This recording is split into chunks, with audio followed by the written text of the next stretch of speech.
আৰম্ভ কৰি দিয়া মই ৰেকৰ্ডিঙৰ অলৰেডি আৰম্ভ কৰিছো মানে আৰু জাষ্ট কেই ছেকেণ্ড মানৰ ভিতৰতে ৰেকৰ্ডিংটো আৰম্ভ হৈ যাব মই বাটনটো অলৰেডি তুমি কৈ দিবা মোক হয়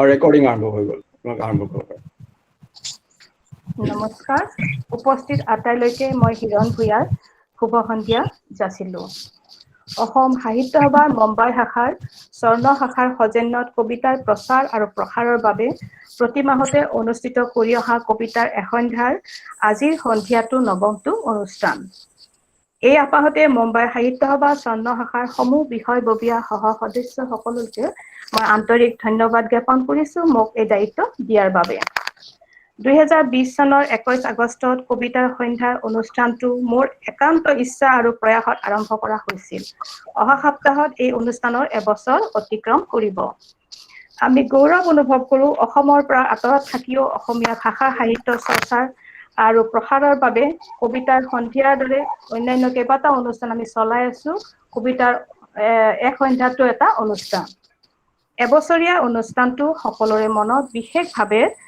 স্মৃতিৰ সজীৱ হৈ থকা পৰিকল্পনাতে ডাক্তৰৰ বিশেষ অনুষ্ঠানটো অনুষ্ঠিত কৰিবলৈ স্থিৰ কৰা হৈছিলে অসমৰ ছগৰাকী প্ৰসিদ্ধ কবি শিল্পী সাহিত্যিক লগতে পেছাত চিকিৎসকক নিমন্ত্ৰণ কৰিছো আজিৰ মঞ্চ শুৱনি কৰিবলৈ চাৰিওগৰাকী চিকিৎসক কবিলৈ আন্তৰিক ধন্যবাদ জ্ঞাপন কৰিছো আপোনালোকে ব্যস্ত জীৱনৰ পৰা সময় উলিয়াই মোৰ এষাৰ কথাতে উপস্থিত থাকি মুম্বাইবাসীক ধন্য কৰাৰ বাবে এতিয়া মই সঞ্চালকৰ আসনলৈ শ্ৰদ্ধাৰে আদৰিছো জনপ্ৰিয় শিল্পী কবি সাহিত্যিক চিকিৎসক ডক্তৰ নীলিমা ঠাকুৰীয়া হক ডাঙৰীয়ানী নমস্কাৰ আমাৰ মঞ্চলৈ আদৰিলো আমাৰ সকলোৰে আদৰৰ জনপ্ৰিয় কবি নীলিম কুমাৰ নমস্কাৰ নমস্কাৰ ডাঙৰীয়া ডক্তৰ প্ৰণয় ফুকন ডক্তৰ মাখন কলিতা ডক্তৰ পংকজ গোবিন্দ মেধি আৰু ডক্তৰ স্বপ্ন আহমেদক আদৰিলো অসম তথা ভাৰতৰ বিভিন্ন ৰাজ্য তথা ভাৰতৰ বাহিৰত বাস কৰা কাব্যপ্ৰেমী অসমীয়া দৰ্শক শ্ৰোতা এটি অনুষ্ঠান আৰম্ভ কৰা হয় এগছি বন্তি প্ৰজ্বলনৰে কিন্তু ইলেক্ট্ৰনিক মাধ্যমত যিহেতু এইটো সম্ভৱ হৈ নুঠে সেইবাবে প্ৰতিবাৰে মই অগ্ৰজ কবিসকলৰ এটা কবিতা পাঠেৰে সভা আৰম্ভ কৰি আহিছো আমাৰ সকলোৰে শ্ৰদ্ধা ৰোমান্টিক কবি পাপৰি কবি গণেশ গগৈদেৱৰ মৃত্যু দিৱস 21 আগষ্ট তেখেতৰ ৰচিত কবিতা এটি প্ৰথম 10 শাৰী পাঠ কৰি তেখেতলৈ শ্ৰদ্ধাঞ্জলি জ্ঞাপন কৰিব বিচাৰিছো কবিতাৰ শিৰোনাম এশৰাই বাসনাৰ ফুল এশৰাই বাসনাৰ ফুল শেৱালি তগৰৰ গোন্ধে ভৰপুৰ বিয়পিলে লুইতৰ শিকুল শিকুল যৌৱন ঋতুৰূপা বাসন্তী স্বৰূপা এনিহা আয়ুষৰ জুই জীৱনৰ প্ৰেমৰ একোটি ফুল কবি হৃদয়ৰ নিদিবা তাক মৰহিবলৈ গুণ ৰুব বহু দিনলৈ মুগ্ধ আহিকুল মতলীয়া আকুল বিকুল এটি যেন জীৱনৰ মনোমোহা ফুল যি ফুলে ফুলাই যায় আমৰণ কবিতাৰ ফুল এতিয়া মুম্বাই সাহিত্য সভাৰ চন্দ্ৰ শাখাৰ সভাপতি শ্ৰদ্ধাৰ চুৰিয়া জাহান ডাঙৰীয়ানী শুভেচ্ছামূলক বাণী কবলৈ অনুৰোধ কৰিলো নমস্কাৰ শুভ সন্ধিয়া আজি উপস্থিত সকলো ৰাইজক পোনপ্ৰথমে মোৰ সাদৰ সম্ভাষণ জনালো আৰু আজি ভাৰতবৰ্ষৰ ৭৫তম স্বাধীনতা দিৱসৰ বাবে ওলগ জনালো আজি আমাৰ সভাত সঞ্চালকা ৰূপে যোগদান দিয়া ডক্তৰ নীলিমা ঠাকুৰীয়া হকক মই অশেষ ধন্যবাদ জ্ঞাপন কৰিলো তেখেতে আমাৰ আমন্ত্ৰণ গ্ৰহণ কৰি তেখেতৰ বহুমূলীয়া সময় আমাক দিয়াৰ বাবে তেখেতক শুভেচ্ছা সহ এই সভালৈ মই আমন্ত্ৰণ জনালো লগতে আমাৰ বিশিষ্ট আমন্ত্ৰিত কবি শ্ৰীযুত নীলিম কুমাৰ ডাঙৰীয়াক মই সম্ভাষণ জনাই তেখেতক শুভেচ্ছা বাণী জনাইছো লগতে আন আমন্ত্ৰিত কবিসকল ডক্তৰ প্ৰণয় ফুকন ডক্তৰ শবনম আখতাৰ আহমেদ ডক্তৰ মাখন কলিতা আৰু ডক্তৰ পংকজ গোবিন্দ মেধিক মই সাদৰেৰে এই সভাত আদৰণি জনাইছো আৰু সকলোকে শুভেচ্ছা জ্ঞাপন কৰিছো। লগতে আজি এই সভাখন চাই থকা অসমৰ আৰু প্ৰবাসী অসমীয়া সকলো কাব্যিক প্ৰেমী ৰাইজক মই আদৰেৰে সম্ভাষণ জনালো আমাৰ সভালে, আৰু আমাৰ আজীৱন সদস্যসকলক মই শুভেচ্ছা সহ আদৰণি জনালো। ধন্যবাদ। আজিৰ সন্ধিয়াটো পৰিচালনা কৰিবৰ কাৰণে আমাৰ আজীৱন সদস্য এগৰাকীক দায়িত্ব দিয়া হৈছিলে, কিন্তু আমাৰ এই দুৰ্ভাগ্য, তেওঁৰ শাৰীৰিক অসুস্থতাৰ বাবে তেওঁ উপস্থিত থাকিব পৰা নাই, আৰু তেওঁৰ দায়িত্বভাৰ মই চলাই নিম বুলি ভাবিছো। আজিৰ সন্ধিয়াটোৰ সঞ্চালক ডক্টৰ নীলিমা ঠাকুৰীয়া হক ডাঙৰীয়ানী কবিতা সম্পৰ্কে চমু ভাষণ সহ তেখেতৰ স্বৰচিত কবিতা এটা পাঠ কৰিবলৈ অনুৰোধ কৰিলো।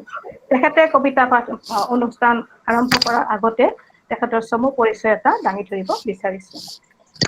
ডক্টৰ নীলিমা ঠাকুৰীয়া হকৰ জন্ম হৈছিল 1961 চনত গুৱাহাটীত। কবি সাহিত্যিক নীলিমা ঠাকুৰীয়া হক পেছাত এগৰাকী স্ত্ৰী ৰোগ বিশেষজ্ঞ।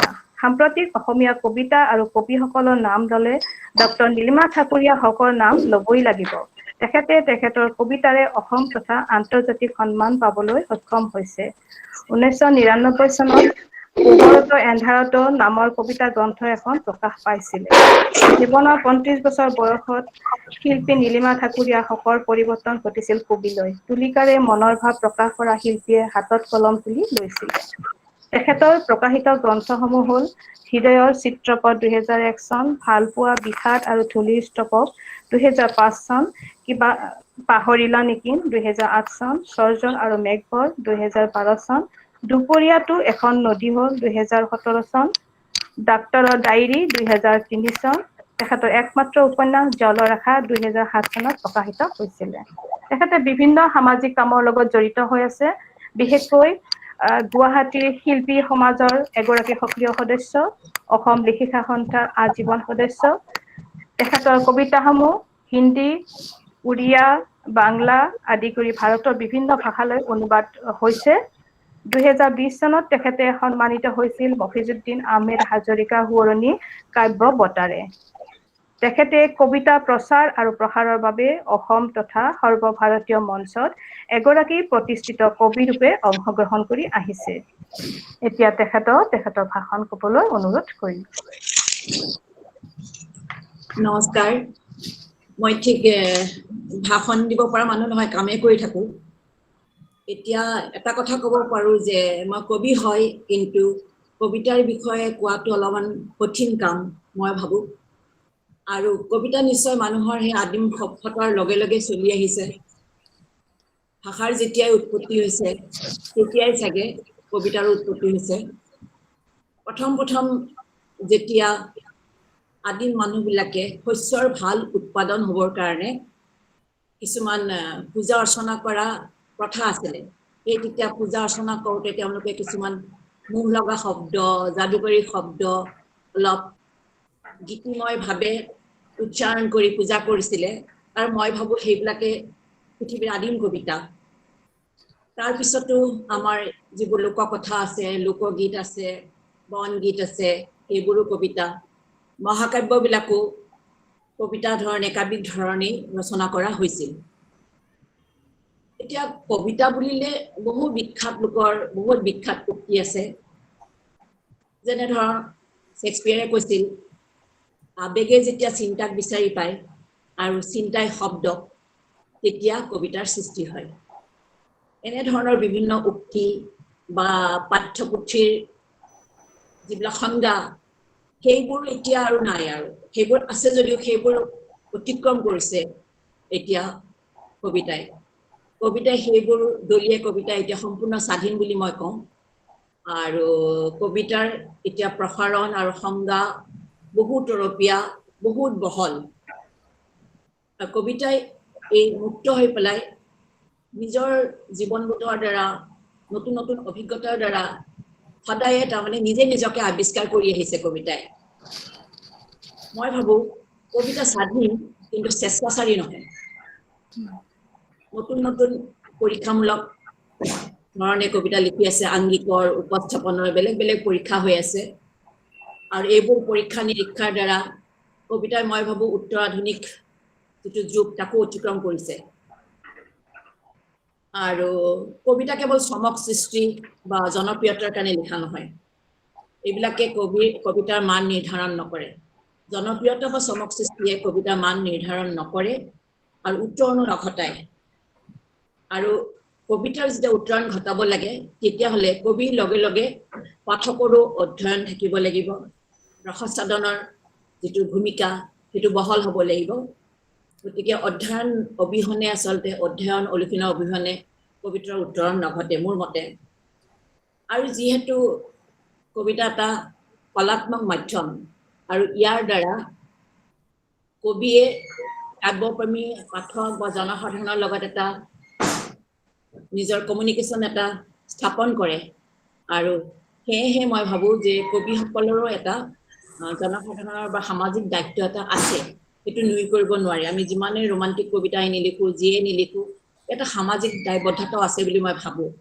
এই ক'ব নালাগে এসময়ত আমাৰ ফৈজ আহমেদ ফৈজ জন কবি আছিলে উৰ্দু ভাষাত লিখিছিলে তেওঁ প্ৰাক স্বাধীনতা কালৰ পাকিস্তান আৰু হিন্দুস্তান দুয়োৰে তাৰ মানে বিপ্লৱী মনোভাৱ জগাবলৈ তেওঁ যথেষ্ট ভাল ভাল কবিতা লিখিছিলে তেওঁৰ এটা কবিতা আছে স্পিক বুলি your lips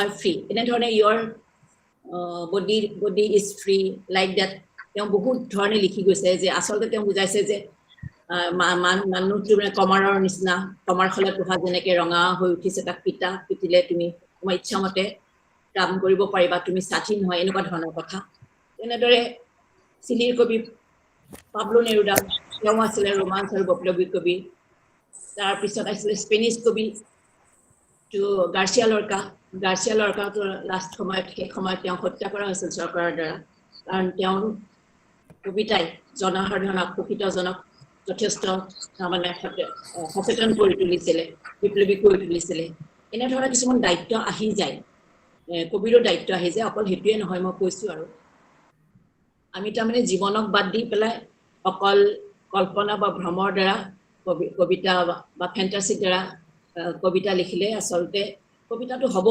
কিন্তু সেইটোৱে কিমান আমাৰ হিত সাধন কৰিব কিমান দিন আমাৰ মাজত জীয়াই থাকিব সেইটো কোৱাটো টান কথা এতিয়া মই আৰু বিশেষ ক'বলৈ নাযাওঁ মোক সঞ্চালকৰ দায়িত্ব দিয়া হৈছে কিন্তু এই প্ৰতিষ্ঠিত কবিসকল নিজে নিজে সন্মানীয় কবিসকল তেওঁলোকক মই কিনো সঞ্চালনা কৰিম তেওঁলোকৰ মই নাম কৈ যাম আৰু তেওঁলোকক মানে সমালোচনা কৰা বা তেওঁলোকৰ কবিতা আলোচনা কৰাৰ ইমান ধৃষ্টতা মোৰ নাই কিন্তু ইয়াত যদি বন্ধুত্বপূৰ্ণ আড্ডা হিচাপে ভাবে এতিয়া হয়তো মই নীলিমৰ কথাও ক'ব পাৰোঁ মাখন্দাৰ কথাও ক'ব পাৰোঁ আৰু তেনেকৈ হয়তো দুই চাৰিটা কম গতিকে তেওঁলোকে বেয়া পালেও মোক বেয়া পাব নোৱাৰিব কিন্তু কৈ দিলো দেই নীলিম আৰু মাখন্দা প্ৰণয় আচ্ছা এতিয়া প্ৰথমে নীলিমে কবিতা মাতক আমি শুনো আপোনাৰ কবিতা এটা শুনিব বিচাৰিছিলো আমি সকলে হয় নেকি আগতে মোৰ কবিতা নীলিম কি কোৱা তুমি লাষ্টত পঢ়িবা লাগিব হেয়া মই ভাবিছো মই লাষ্টত পঢ়িম সঞ্চালক যেতিয়া তুমি লাষ্টত পঢ়িবা সদায় লাষ্টত পঢ়ে গতিকে ঠিক মই আছে আপোনাৰ কালি কবিতা পাঠৰ আগত আপোনাৰ পৰিচয়টো অলপ কৈ দিওঁ নেকি বহুতে নাজানেও তো কবি বুলিয়ে জানে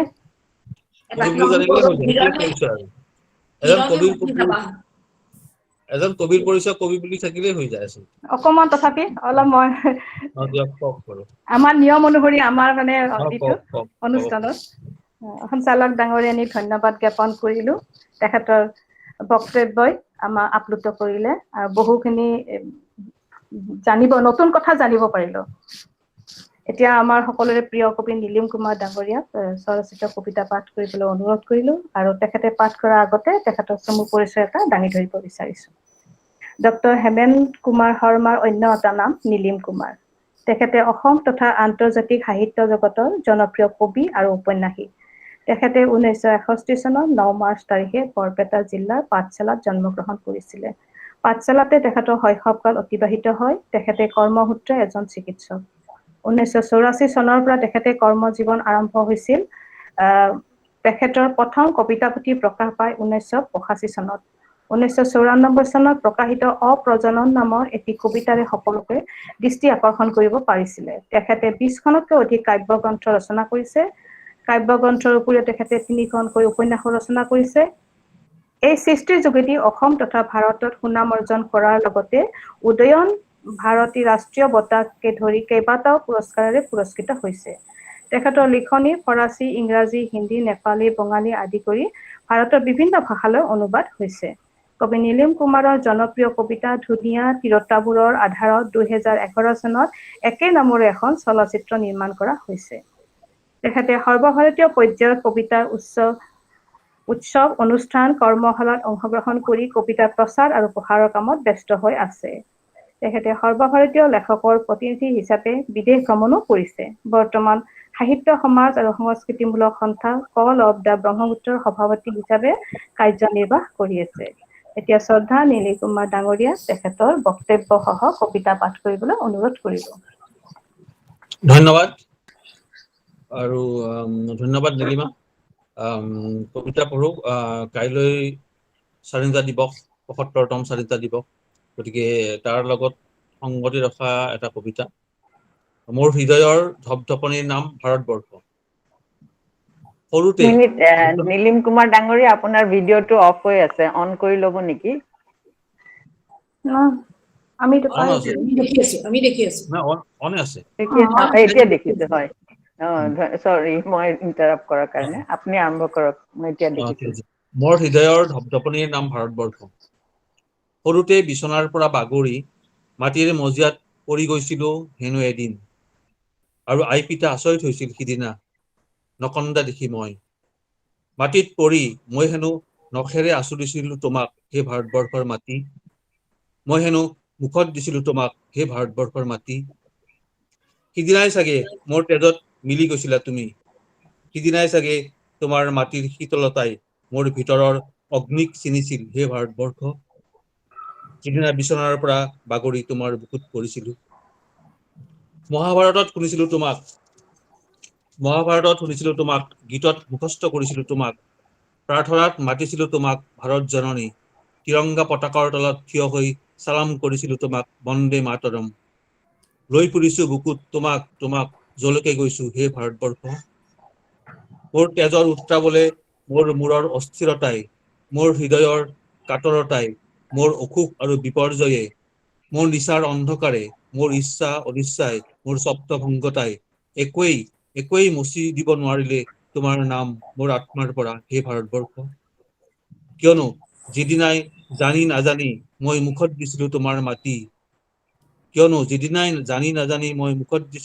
মাটি, সিদিনাই মোৰ পেটত তুমি আহাৰ হৈছিলা। আহাৰৰ পৰা তেজ হৈ এই যে মোৰ হৃদয়ত তুমি ধপ ধপ কৰিছা, এই ধপধপনিৰ নাম ভাৰতবৰ্ষ, এই ধপধপনিৰ নাম ভাৰতবৰ্ষ। ধন্যবাদ। নীলিমৰ কবিতাৰ আঁত ধৰি অহাকালি স্বাধীনতা দিৱস উপলক্ষে মই সকলোকে স্বাধীনতা দিৱসৰ শুভকামনা জনালো। আৰু এই কবিতাটো কবিয়ে কোৱাৰ দৰে নিশ্চয় আমাৰ সকলোৰে বুকুৰ বা হৃদয়ৰ ধপধপনিৰ নাম ভাৰতবৰ্ষ। তেওঁ কেইটামান শাৰীয়ে মোক খুব অস্থিৰ কৰিছে বা আপ্লুত কৰিছে। যেনে মোৰ তেজৰ উত্ৰাৱলে, মূৰৰ অস্থিৰতাই, মোৰ হৃদয়ৰ কাতৰতাই, মোৰ অসুখ আৰু বিপৰ্যয়ে, মোৰ নিচাৰ অন্ধকাৰে, মোৰ ইচ্ছা অনিচ্ছাই, মোৰ স্বপ্নভংগতাই, একোৱেই মচি পেলাব নোৱাৰিলে তোমাৰ নাম। মোৰ আত্মাৰ পৰাহে এই ভাৰতবৰ্ষ। সঁচা দেই, স্বাধীনতা দিৱসৰ প্ৰাক মুহূৰ্তত এনেকুৱা এটা সুন্দৰ দেশপ্ৰেমৰ কবিতা উপহাৰ দিয়াৰ বাবে নীলিমক ধন্যবাদ। তাতকে বেছি সমালোচনা মই তোমাক কৰিব নোৱাৰো। হ'ব, ঠিক আছে, ধন্যবাদ। ধন্যবাদ প্ৰিয় কবি নীলিম কুমাৰ ডাঙৰীয়া। সন্ধিয়াটো বৰ সুন্দৰ কৰি তুলিলে, জীপাল কৰি তুলিলে আপোনাৰ কবিতাই। সুন্দৰ শব্দ, তেজৰ ঢপনি, বৰ বঢ়িয়া শব্দ কিছুমান আছে, বৰ ভাল লাগিলে কবিতাটো। ধন্যবাদ। এতিয়া ডক্টৰ প্ৰণয় ফুকন ডাঙৰীয়াৰ কবিতা পাঠ কৰিবলৈ অনুৰোধ কৰিলো। তেখেতে পাঠ কৰাৰ আগতে মই তেখেতৰ চমু পৰিচয় এটা দাঙি ধৰিব বিচাৰিছো। ডক্টৰ প্ৰণয় ফুকন শিৱসাগৰৰ দিখৌমুখৰ 1962 চনত জন্মগ্ৰহণ কৰিছিলে। চিকিৎসা বিজ্ঞানৰ কৃতি ছাত্ৰ, চিকিৎসা বিজ্ঞানৰ গৱেষণাৰ কাৰণে আন্তৰ্জাতিকভাৱে স্বীকৃত আৰু পুৰস্কৃত ডক্টৰ ফুকন বৰ্তমান অসম মেডিকেল কলেজৰ গাইনকলজি বিভাগৰ অধ্যাপনাৰত। পেছাগত ব্যস্ততাৰ মাজতো যোৱা 2 দশকৰ ভিতৰত কেইবাখনো কবিতা সংকলন আৰু উপন্যাসত প্ৰকাশ কৰি আহিছে। বৰ্তমান তেখেতে বিদেশী কবিতাৰ অনুবাদ আৰু কবিতা সম্পৰ্কীয় আলোচনাত ব্যস্ত। কবিতা পাঠৰ কাৰণে সাহিত্য একাডেমীকে ধৰি বিভিন্ন অনুষ্ঠানৰ দ্বাৰা দেশৰ বিভিন্ন ঠাইলৈ আমন্ত্ৰিত হৈছে। কবি প্ৰণয় ফুকন ভ্ৰমণ সংগীতৰ প্ৰতি চখ থকাৰ উপৰিও তেখেতৰ নিসংগতাও প্ৰিয়। ফুকনদেৱৰ ইতিপূৰ্বে প্ৰকাশিত গ্ৰন্থসমূহ হ'ল মোৰে শপত, টেলিফোন নকৰিবাকে ধৰি 6খন কবিতাৰ গ্ৰন্থ, এখন বাংলা কবিতা পুথি অনুবাদ, এখন কবিতা সংকলন সম্পাদনা আৰু আবেলি অতিথি তেখেতৰ একমাত্ৰ উপন্যাস। এতিয়া ডক্টৰ ফুকন ডাঙৰীয়া কবিতা পাঠ কৰিবলৈ অনুৰোধ কৰিলোঁ। ধন্যবাদ। প্ৰথমে মই অসম সাহিত্য সভাৰ মুম্বাই স্বৰ্ণ শাখাৰ সকলো সদস্যক মোৰ ফালৰ পৰা কৃতজ্ঞতা জ্ঞাপন কৰিছোঁ, অভিনন্দন জ্ঞাপন কৰিছোঁ। আৰু মুম্বাই চহৰ এখন প্ৰাণৱন্ত চহৰ। তাত গেটৱে লিট ফেষ্টিভেল বুলি এটা ফেষ্টিভেল হয় অল ইণ্ডিয়া। তালৈ মই দুবাৰমান গৈছোঁ নিমন্ত্ৰিত কবি হিচাপে। গতিকে তাত কবিতাৰ এটা মোৰ খুব দুজন ভাল প্ৰিয় কবি, দুজন নহয় কেইবাজন আছে। তাৰ ভিতৰত মই নিচিম এক্সিল আপোনালোকে গম পাই চাগে, আৰু ডম মুৰেছ আৰু আনকি কমলা দাস, তেওঁলোকো মুম্বাইৰ বাসিন্দা। আৰু এই 3জন কবি মোৰ আচলতে তেওঁলোকৰ ইংৰাজী কবিতা মোৰ খুব প্ৰিয়। যি কি নহওক, আজি আমি সকলোৱে লগ পাই ভাল লাগিছে। আপোনালোকৰ কবিতাৰ প্ৰতি আমি আকৃষ্ট হৈছোঁ। আৰু এজন মোৰ সতীৰ্থ কবি নীলিমা, নীলিম, মাখন, পংকজ গোবিন্দ মেধি, স্বপ্নমক মই এতিয়ালৈকে লগ পোৱা নাই। আমি সকলোৱে কবিতাৰ চৰ্চা আস্পদ কৰি আহিছোঁ। আৰু আমাৰ কবিতাৰ প্ৰতি আপোনালোকে যিখিনি সুবিধা দিয়াৰ কাৰণে, কবিতা পঢ়াৰ কাৰণে মই কৃতজ্ঞতা জ্ঞাপন কৰিছোঁ। যিহেতু আজি স্বাধীনতাৰ দিৱসৰ প্ৰাক মুহূৰ্তৰ কবিতা, গতিকে মই মোৰ নিজৰ এটা কবিতা আছিলে, আমাৰ যিটো কৃষক আন্দোলন হৈ আছে তাৰ ওপৰত লিখা কবিতা। প্ৰতিসাজ অন্নৰ প্ৰাক মুহূৰ্তত।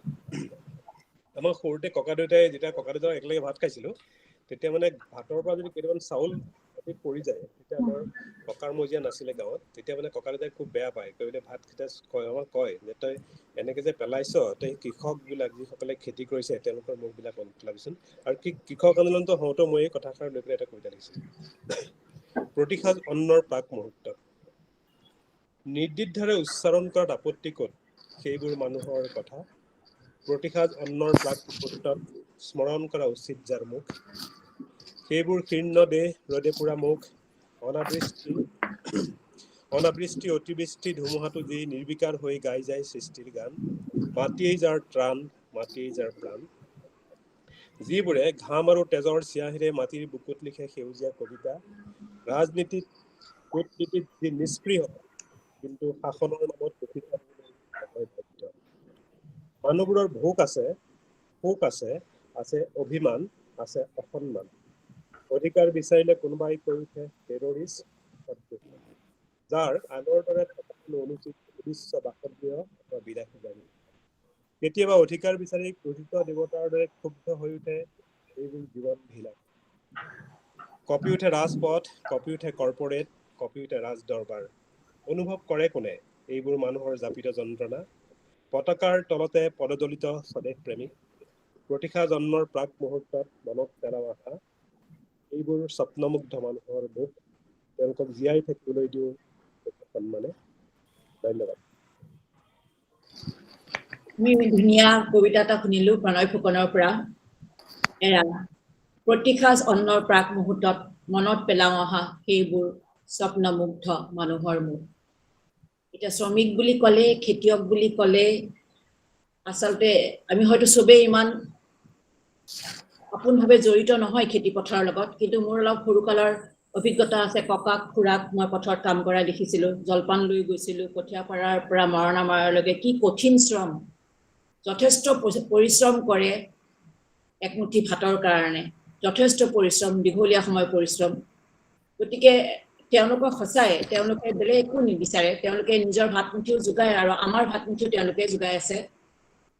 প্ৰণয়ৰ কবিতাৰ লগে লগে মোৰ সঁচাই লগে লগে মনত পৰি গৈছে অলপতে হৈ যোৱা পাঞ্জাৱ হাৰিয়ানা কৃষক বিদ্ৰোহৰ কথা, তেওঁলোকৰ কথা মনলৈ আহিছে। আৰু তেওঁ যে কৈছে ঘাম আৰু তেজৰ চিয়াহীৰে মাটিৰ বুকুত লিখা সেউজীয়া কবিতা, এয়ে আমাৰ ভইচ। গতিকে খেতিয়ক জিন্দাবাদ। আৰু মই দেখিছো যে প্ৰণয় ফুকনৰ সমচেতনা কবিতাত সাধাৰণতে মুক্ত হৈ উঠে আৰু শেহতীয়াভাৱে কিছুমান মানে ৰাজনৈতিক ব্যংগাত্মক শ্লেষেৰে আমাৰ শাসক শ্ৰেণীক সকীয়াই আছে। তেনে এটা কবিতা পঢ়িছিলো, খুব ভাল লাগিছে। লাইনতে আছো। ধন্যবাদ ফুকন, আপুনি লিখি থাকক এনেদৰে। সেই কবিতাটো হোৱাটছএপত খুব হেৰি হৈছিলে, বহুত শ্বেয়াৰ কৰিছিলে, আমিও কৰিছিলো, বহুত ভাল লগা আছিল। লাইনতে আছোতো। ধন্যবাদ ডক্টৰ ফুকন ডাঙৰীয়া, বৰ ভাল লাগিলে আপোনাৰ কবিতাটি। এতিয়া ডক্টৰ মাখন কলিতা ডাঙৰীয়া কবিতা পাঠ কৰিবলৈ অনুৰোধ কৰিলো। তেখেতে পাঠ কৰাৰ আগত তেখেতৰ চমু পৰিচয় এটা দাঙি ধৰিছো। যোৰহাট বাসিন্দা ডক্টৰ মাখন কলিতা 1961 চনত জন্মগ্ৰহণ কৰিছিল। বৰ্তমান sub divisional medical and health officer হিচাপে কৰ্মৰত। ডক্টৰ কলিতা চিকিৎসাৰ দৰে ব্যস্ত কৰ্মৰ লগত জড়িত হৈও কবি আৰু গল্পকাৰ ৰূপে প্ৰতিষ্ঠিত হৈছে। তেখেতৰ উৰণীয়া গান সহ 4খন কবিতা গ্ৰন্থ প্ৰকাশ পাইছে। প্ৰবাহিনী প্ৰেমকে ধৰি 4খন গল্পৰ গ্ৰন্থও প্ৰকাশ পাইছে। তেখেতে 2খন গ্ৰন্থ সম্পাদনা কৰিছে। ডক্টৰ কলিতাৰ 50টাতকৈও বেছি প্ৰবন্ধ, 250টাতকৈ বেছি কবিতা আৰু 30টাতকৈ অধিক চুটিগল্প হিন্দী, বেংগলী, উৰিয়া আদি ভাৰতৰ বিভিন্ন ভাষালৈ অনুবাদিত হৈছে। যোৰহাট আৰু ডিব্ৰুগড় ৰেডিঅ' আৰু দূৰদৰ্শনত তেখেতক স্বৰচিত কবিতা পাঠ কৰিবলৈ নিমন্ত্ৰণো কৰিছে। এতিয়া মই ডক্টৰ কলিতা কবিতা পাঠ কৰিবলৈ অনুৰোধ কৰিলো।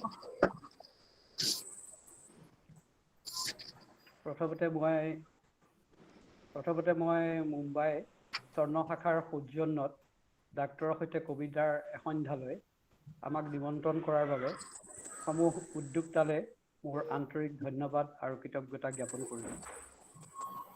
আচলতে মোৰ গল্প অনুবাদ হোৱা নাই, কবিতাহে অনুবাদ হৈছে। গল্পবোৰ এটা গল্পই অনুবাদ হৈছে আৰু গল্পৰ বাটত খোজটো মোৰ ইমান সবলো নহয়। কবিতাৰ বাটতো তেনেকৈ সবল খোজ মই দিব পৰা নাই। আৰু কবিতা মই সদায় সহজকৈ লিখি আহিছোঁ আৰম্ভণিৰ পৰা, আৰু কবিতা সহজ হোৱাটোৱে মই বিচাৰোঁ। আৰু যাতে প্ৰতিখন হৃদয়ত কবিতাই আন্দোলিত হ'ব পাৰে, সেয়ে মই এটা কবিতা, মোৰ তেনেকুৱা ভাৱৰ কবিতা এটাকে আজি পাঠ কৰিছোঁ। কবিতাবোৰ সহজ হওক। কবিতাবোৰ সহজ হওক আৰু ধ্বনিত হওক প্ৰতিজন মানুহৰ বুকুত। প্ৰতিখন ওঠে তুলি লওক কবিতাৰ একো একোটি স্তৱক। কবিতাবোৰ বিচৰণ কৰি ফুৰক একা বেকা প্ৰতিটো বাটত, আন্ধাৰ আৰু পোহৰত। ওখ চাপৰ প্ৰতিখন ঠাইত, নদ নদী অৰণ্যত, পাহাৰ পৰ্বত গুহাত, দিন ৰাতি আকাশত। ওখ চাপৰ প্ৰতিখন ঠাইত, নদ নদী অৰণ্যত, পাহাৰ পৰ্বত গুহাত, দিন ৰাতি আকাশত। জীৱ জন্তু চৰাই চিৰিকটিৰ মাতত, পৃথিৱীৰ সকলো জীৱ আৰু জড়ৰ মাজত। কবিতাবোৰ প্ৰবাহিত হওক ধ্বনিময় নদীৰ গতিৰে। উজ্জ্বল হওক তৰাৰ দৰে দীপাৱলী পাতক আকাশত। কবিতাবোৰ সহজ হওক। সুৰীয়া হওক অমৃতময় সুৰৰ ভাণ্ডাৰেৰে। কবিতাবোৰ মেঘৰ দৰে গৰ্জন কৰি উঠক। ৰিম জিম বৰষুণেৰে সিক্ত কৰক ধৰাৰ বুকু। অৰণ্যৰ দৰে সাৱটি লওক সেউজীয়াক। সাগৰৰ দৰে নাবিকৰ প্ৰেমত পৰক, শামুকৰ বাবে বালিচৰ হওক। কবিতাবোৰ সঁচা হওক। দিন আৰু ৰাতিৰ দৰে, ৰ'দ আৰু বতাহৰ দৰে, পুৱা আৰু গধূলিৰ দৰে, জুইৰ দৰে, পানীৰ দৰে, মাটিৰ দৰে, তৰোৱালৰ ধাৰৰ দৰে, জীৱত আৰু মৃত্যুৰ দৰে। কবিতাবোৰ শিলৰ বাবে হওক, শিলৰ দৰে নহওক। শীতৰ বাবে হওক, শীতৰ দৰে নহওক। মৃতৰ বাবে হওক, মৃতৰ দৰে নহওক। আধাৰৰ বাবে হওক, আধাৰৰ দৰে নহওক। যি সম্পৰ্ক সৃষ্টি হয় তেজৰ সতে তেজৰ, বুকুৰ সতে বুকুৰ, উশাহৰ সতে উশাহৰ, যি শিহৰণ জাগৰণৰ বাবে অস্থিৰ হৈ উঠে স্নায়ু, শিৰা, কেশিকা, অস্থি, বক্ষ, যাৰ বাবে পোহৰ হৈ উঠে মন মগজুৰ আন্ধাৰ কক্ষ, তাৰ মাজতেই কবিতাবোৰ ভাস্বৰ হৈ উঠক। কবিতাবোৰ পৰিভৱী চৰাইৰ দৰে হওক, উদযাপন কৰক ভ্ৰমণ বিলাস। বাতৰি আনক দূৰ দিগন্তৰ পৰা, সুধাকৰ হওক, ৰস লৈ আহক অমল উৎসৰ পৰা। ৰং আনক ৰংহীন প্ৰান্তৰ পৰা, ৰংহীন জীৱনৰ বাবে। অনুদানিত হওক প্ৰতিখন হৃদয়ত কবিতাৰ সুৰ, কবিতাৰ ৰং। কবিতাবোৰ সহজ হওক, কবিতাবোৰ সহজ হওক, লঠঙা গছৰ দৰে নহওক। কবিতাবোৰ তৰংগিনী হওক, বন্ধ জলাশয় নহওক। কবিতাবোৰ সহজ হওক। ধন্যবাদ। আমি ডক্টৰ মাখন কলিতাৰ কবিতাটো শুনিলো। অতি প্ৰাঞ্জল আৰু সহজ ভাষাত কবিতা ধৰ্ম, প্ৰকৃতি, উদ্দেশ্য গোটেইখিনি তেওঁ এই কবিতাটোত বৰ্ণনা কৰিছে, যিটো কবিতাৰ শাশ্বত ৰূপ। আৰু যিটো আমি কবিতা বুলি ভাবিলে আমি যিবোৰ কথা সাধাৰণতে মনলৈ আহে, সেই গোটেইখিনি তেওঁ ধুনীয়াকৈ এই কবিতাটোত বৰ্ণনা কৰিছে। কবিতাটো সঁচা হওক, ৰ'দ আৰু বতাহৰ দৰে, পুৱা আৰু গধূলিৰ দৰে, জুইৰ দৰে, পানীৰ দৰে, মাটিৰ দৰে। আচল অৰ্থতে কবিতাটো সঁচা হ'ব লাগে। আৰু কবিবিলাকে সঁচাকৈয়ে কবিতা লিখে। এজন হত্যাকাৰীয়ে হত্যা কৰি আহি এটা মানুহক ভাল পাওঁ বুলি কবিতা লিখিব নোৱাৰে। কাৰোবাক ঠগাই থৈ আহি পেলাই ক'ব নোৱাৰে যে মই এওঁৰ কাৰণে বহুত তেওঁক উপকাৰ কৰি থৈ আহিছোঁ। কবিতা আচলতে তেনেকুৱা অৰ্থতে কবিতাটো মিছা হ'ব নোৱাৰে। আচলতে যিবিলাকে লিখে, কবিতা লিখে, তেওঁলোকে সঁচা অৰ্থতে কবিতা লিখে বুলি মই ভাবোঁ। আৰু কবিতাত যেতিয়ালৈকে সত্যতাটো থাকিব, তেতিয়ালৈকে কবিতাটোক আমি ভাল পাম, পঢ়িলে বুজি পাম। আৰু মই ভাবোঁ কবিতাবোৰ প্ৰকৃতিৰ দ্বাৰা আচলতে সহজ সৰল। কিন্তু কথা হ'ল, আজিৰ যিটো যুগ চলিছে, মানুহৰ যিটো জটিলতা, প্ৰকৃতিৰ যিটো জটিলতা, এই জটিলতাবোৰৰ মাজত কবিতাটো সহজ হৈ থাকিবনে, সেইটো এটা প্ৰশ্নৰ উদয় হৈছে। কবিতাবোৰ সহজ হৈ নাথাকিব যদি মানুহবোৰ সহজ হৈ নাথাকে। আৰু কবিতাটো বহুত জটিলতা আহি যাব যেন মোৰ ভাৱ হয়। ধন্যবাদ মাফাদা। ধন্যবাদ। মই নীলিম আছে এটা কথা কওঁ। মই প্ৰথম মোৰ কবিতাত এণ্ট্ৰি খুব দেৰিকৈ হৈছে। এইটো 1989ত 87 মানৰ পৰা মই কবিতা লিখিছিলোঁ। 1989ত মোৰ প্ৰথম কবিতাটো ছপা হৈছিলে সূত্ৰধাৰ আলোচনীত, আৰু সেইটো আছিল প্ৰামৃত নামৰ কবিতাটো। আৰু সেই কবিতাটো প্ৰথম মোৰ ছপা কবিতাটো নীলিম কুমাৰ অকণমান হাত ফুৰাই মেলি দি, আচলতে নীলিম মোৰ গুৰুৱে এক প্ৰকাৰ। নীলিমে অকণমান হাত ফুৰাই কবিতাটো সূত্ৰধাৰলৈ পঠিয়াই দিছিলে, আৰু সেইটো সূত্ৰধাৰত প্ৰকাশ হৈছিলে। আৰু আমি সুদীৰ্ঘ 5 বছৰ একেলগে দুইটাই চাকৰি কৰিছিলোঁ। সকলো কবি বন্ধু কৰিছিলোঁ। এইবোৰ আৰু স্মৃতি একেলগে বিৰাট মিঠা স্মৃতি এইবোৰ। এই স্মৃতিবিলাক মানে পাহৰিব নোৱাৰে। কবিতাৰ এই নিচিনা বস্তু। কবিতাৰ নিচিনা বস্তু। ঠিক আছে। ধন্যবাদ ডক্টৰ কলিতা। বৰ সুন্দৰ কবিতাতে আমাক আপ্লুত কৰিলে। আমি লাহে লাহে কবিতাৰ বৰষুণত তিতিব লৈছো। এতিয়া ডক্টৰ পংকজ গোবিন্দ মেধি ডাঙৰীয়াক কবিতাৰ পাঠ কৰিবলৈ অনুৰোধ কৰিলো। তেখেতে কবিতা পাঠ কৰাৰ আগতে চমু পৰিচয় এটি দাঙি ধৰিছে। পংকজ গোবিন্দ মেধি নলবাৰী জিলাৰ 1968 চনত জন্ম হৈছিলে। নলবাৰীত হাইস্কুলীয়া শিক্ষা সমাপ্ত কৰি 1992 চনত bachelor of veterinary science and animal husbandry আৰু বেচেলাৰ অফ আৰ্টছ 1993 চনত সম্পূৰ্ণ কৰে। Post graduate diploma on agricultural extension management 2016 চনত সম্পূৰ্ণ কৰে। তেখেতৰ প্ৰকাশিত গ্ৰন্থসমূহ হ'ল অনুভৱৰ সময়, কাজিৰঙা আদি কৰি 6খন কবিতাৰ গ্ৰন্থ প্ৰকাশ হৈছে। মধুমিতা মোহনকে ধৰি 5খন উপন্যাস প্ৰকাশ হৈছে। শ্ৰীমন্ত শংকৰদেৱৰ ফটোগ্ৰাফী বায়োগ্ৰাফী এখন প্ৰস্তুত কৰিছে।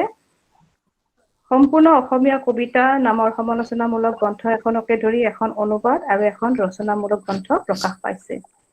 অসমীয়া প্ৰতিদিন, দৈনিক জনমভূমি আদিত স্তম্ভ লেখকো ডক্টৰ পংকজ গোবিন্দ মেধি। বিশেষ উল্লেখযোগ্য যে পংকজ গোবিন্দ মেধিৰ এটা শ্ৰী ভাৰতী নামৰ ব্যক্তিগত সংগ্ৰহালয় আছে, য'ত 1000তকৈও অধিক সম্পদ সংগ্ৰহ কৰিছে আৰু এই সংগ্ৰহালয়ৰ প্ৰচাৰৰ বাবে প্ৰদৰ্শনী আৰু মহোৎসৱ আদি পালন কৰি আহিছে। ডাক্তৰ মেধিক তেখেতৰ কবিতাটো পাঠ কৰিবলৈ অনুৰোধ কৰিলোঁ।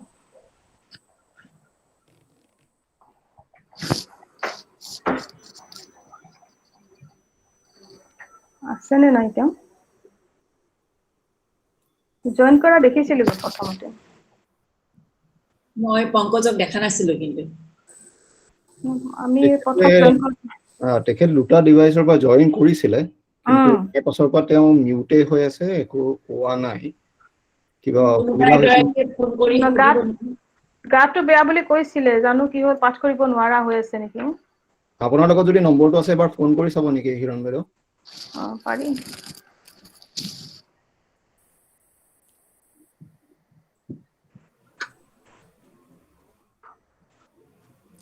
দেৱব্ৰত, মোৰ আৱাজটো আহিছেনে বাৰু? আহিছে আপোনাৰ আহিছে। পংকজ গোবিন্দ মেধিয়ে 7খন ৰেজ কৰিছে, কিন্তু মানে এই মাত্ৰ মই মেছেজ দেখিছো, কিন্তু আনমিউট কৰিব পৰা নাই নেকি কিবা কাৰণত। আৰু ভিডিঅ'টো খোলা নাই। হয়, চেষ্টা কৰি আছে যেন লাগিছে। বোধহয় হিৰণে ফোন এটা কৰি দিয়া ভাল হ'ব নেকি? হয়।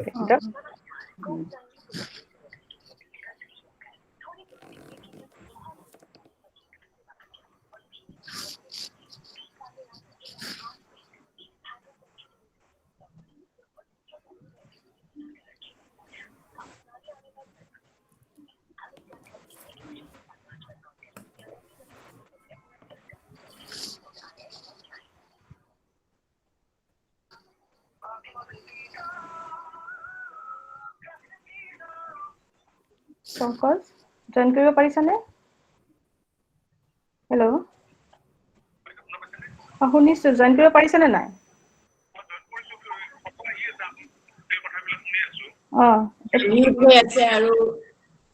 এতিয়া তোমাৰ কবিতা পাঠ কৰাৰ পাল আছিল, পাৰিবানে পাঠ কৰিব? দি দিয়া। দিয়া, হ'ব। ভিডিঅ'টো পালে দেখিলে ভাল লাগিলে হয়। দিয়া, পাঠ কৰা। মোবাইলত পাঠ কৰি নুশুনিম, কিন্তু মোবাইলত চবে নুশুনিব, মইহে শুনিম কিজানি। নাই, মইতো মোবাইলত কৰি আছো, একো দিগদাৰ হোৱা নাই। নহয়, তেখেতে কৈছে এই যিটো মোবাইলত কথা পাতি আছে তাতে কৰি দিব। তোমাৰ তাতে হেৰি, তোমাৰ কাৰণে আমি দেখিছিলো প্ৰথম তাতে ট্ৰাই কৰাচোন। আকৌ জইন কৰিব দিয়কচোন।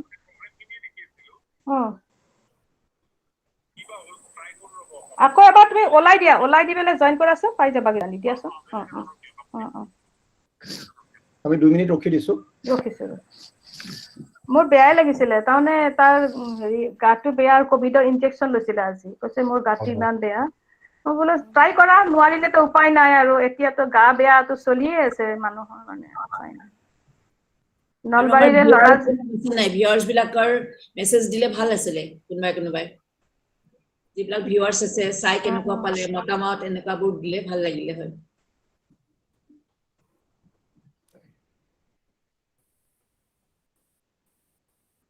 আমি পংকজৰ পাছৰ কবিগৰাকী শুনিব পাৰো নেকি?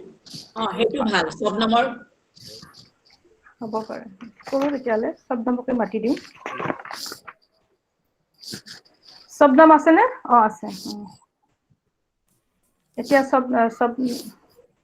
এতিয়া ডক্টৰ শবনম আখতাৰ আহমেদক কবিতা পাঠলৈ অনুৰোধ কৰিলো, আৰু কবিতা পাঠৰ আগতে তেখেতৰ বিষয় চমুৱা পৰিচয় এটা দাঙি ধৰিছো। ডক্টৰ শবনম আখতাৰ আহমেদ এগৰাকী পেথলজিষ্ট, গুৱাহাটীৰ বাসিন্দা। গুৱাহাটীৰ এখন ব্যক্তিগত চিকিৎসালয়ত বৰ্তমান কৰ্মৰত। তেখেত চিকিৎসক হোৱাৰ উপৰিও কবি, 1990 চনত গুৱাহাটী মেডিকেল কলেজৰ সৰ্বশ্ৰেষ্ঠ মহিলা সাহিত্যিক খিতাপ অৰ্জন কৰিছিল। তেখেতৰ কবিতা অসমৰ প্ৰসিদ্ধ বাতৰি কাকত আৰু আলোচনীত ইংৰাজী আৰু অসমীয়া দুয়োটা ভাষাতে প্ৰকাশ হৈ আহিছে। তেখেতে অসমীয়া সাহিত্যৰ বহুতো প্ৰসিদ্ধ কবিতা ইংৰাজীলৈ অনুবাদ কৰিছে। তেখেতে এখন কবিতা সংকলন প্ৰকাশ কৰিছে। 1918 চনত কবিতা পুৰস্কাৰ অৰ্জন কৰিছিলে। অসম চৰকাৰৰ দ্বাৰা শ্ৰী অটল বিহাৰী বাজপেয়ী ডাঙৰীয়াৰ শ্ৰদ্ধাঞ্জলি ৰূপত আও ফিৰছে দিয়া জলাওৰ আয়োজক আছিল doctor Shabnam Akhtar Ahmed. Spring and autumn আৰু ফ্ৰম মুন টু ছান এই দুখন ইংৰাজীত প্ৰকাশিত তেখেতৰ গ্ৰন্থ। কবিতাত ৰুচি ৰখাৰ উপৰিও ডক্টৰ শবনম আখতাৰে মাজে সময়ে গল্পৰ সৃষ্টি কৰি আহিছে। এতিয়া ডক্টৰ শবনমক কবিতা পাঠলৈ অনুৰোধ কৰিব। নমস্কাৰ।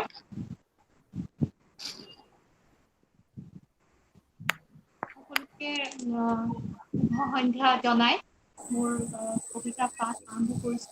তাৰ আগতে ক'ব বিচাৰিছো যে মই নিজৰ মনৰ ভাৱবোৰে কবিতা হিচাপে লিখো।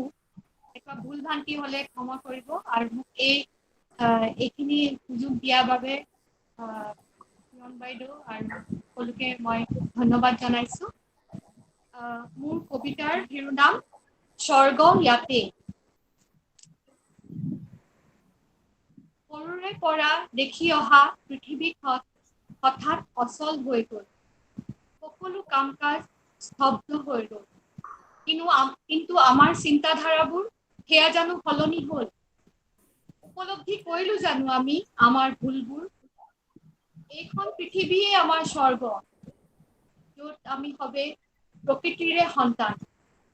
জীৱ জন্তু গছ গছনি কীট পতংগ তথা পক্ষীকুলৰ সৈতে আদিম যুগৰ পৰাই আহিছো বাস কৰি। কিন্তু মানুহৰ আক্ৰোহৰ বলি হৈ ক্ৰমাৎ ধ্বংস হ'ল প্ৰকৃতি।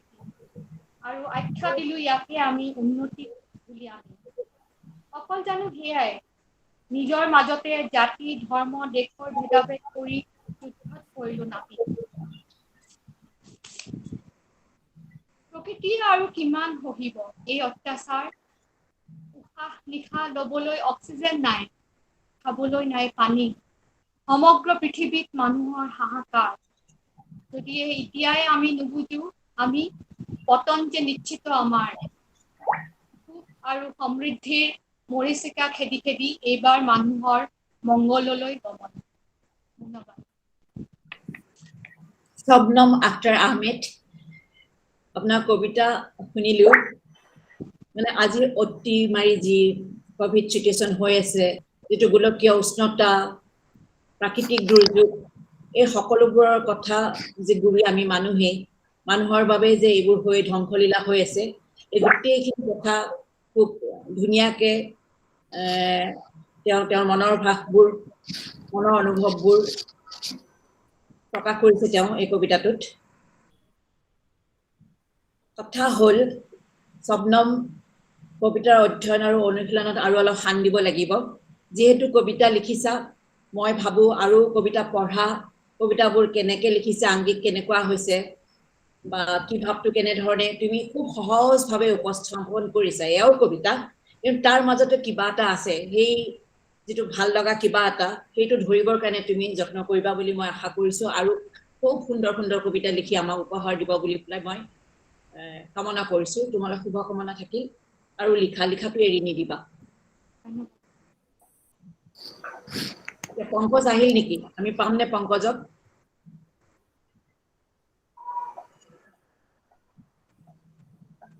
তেওঁ লাগিলে অডিঅ'তে কৈ দিয়ক, কিন্তু ভিডিঅ' নিদিয়ে যদিও।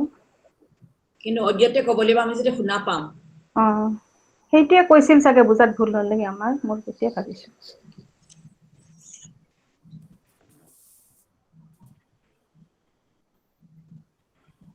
পংকজ শুনিছা আমাক?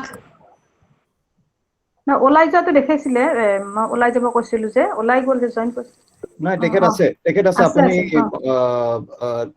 ডক্টৰ মেধি, আপুনি কিবা এটা কৈ চাওকচোন। আপুনি আনমিউট হৈ আছে, আপোনাৰ মাতটো শুনিব লাগে। মিউট বাটনটো টিপিলে হ'ল। না, আনমিউটে হৈ আছে তেখেত। আনমিউটে হৈ আছে ন? হয়, তেওঁ হেণ্ড ৰেইজো কৰিছে। কিবা এটা কৈ চাওকচোন আপুনি ডক্টৰ মেধি।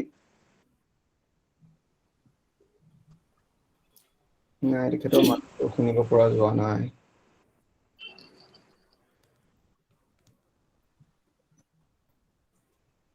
কি কৰো?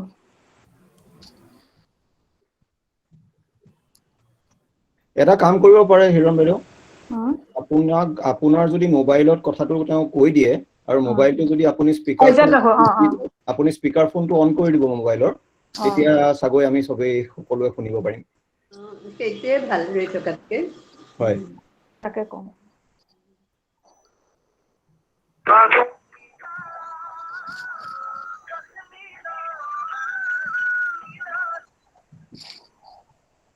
পংকজ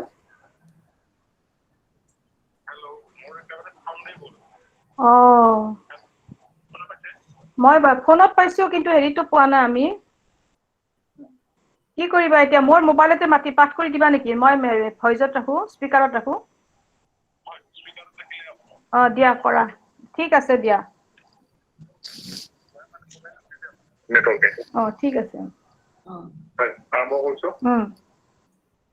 কবিতাৰ নাম কবিতাৰ শীৰ্ষক তৃণভূমি, যাক ইংৰাজীত গ্ৰাছলেণ্ড কোৱা হয়। তৃণভূমি। আহি আহি আমি যি ঠাইত উপস্থিত হলো, পৃথিৱীৰ অনেক যুদ্ধবাজৰ ঘোঁৰা আহি তাত জিৰাইছিল। অথচ কোনো যুদ্ধবাজে স্থায়ীভাৱে দখল কৰিব নোৱাৰিলে পৃথিৱীৰ এই ভূগোল।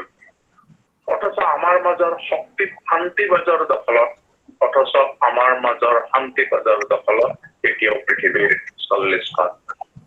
তাত এই ভূমিভাগে স্থান দিয়া নাই নিজস্ব পক্ষত। কোনে জীৱন যাপন কৰা নাই এই ভূমিভাগৰ পক্ষত। মানুহ, জীৱ-জন্তু, পশু পক্ষী, চৰাই চিৰিকটি, সাপ বেং সকলো ভূমিভাগৰ ঘৰৰ ঘৰুৱা। কি দিয়া নাই ভূমিভাগে আমাক? খাদ্য অথবা নৈসৰ্গিক ভাৱনা। কি দিয়া নাই ভূমিভাগে আমাক? চৰণীয়া চিন্তা অথবা প্ৰেয়সীৰ প্ৰেম, খেতিপথাৰ, খেলপথাৰ। এই ভূমিভাগৰ লগত কটাম বুলি আহি আমি এইখিনিতেই তৰি ললো আমি কৰা। দূৰ দূৰান্তৰ যিমানলৈ চকুৱে ঢুকি পাই দৃষ্টি, ঘাঁহৰ ধাৰত বতাহৰ কঁপনি।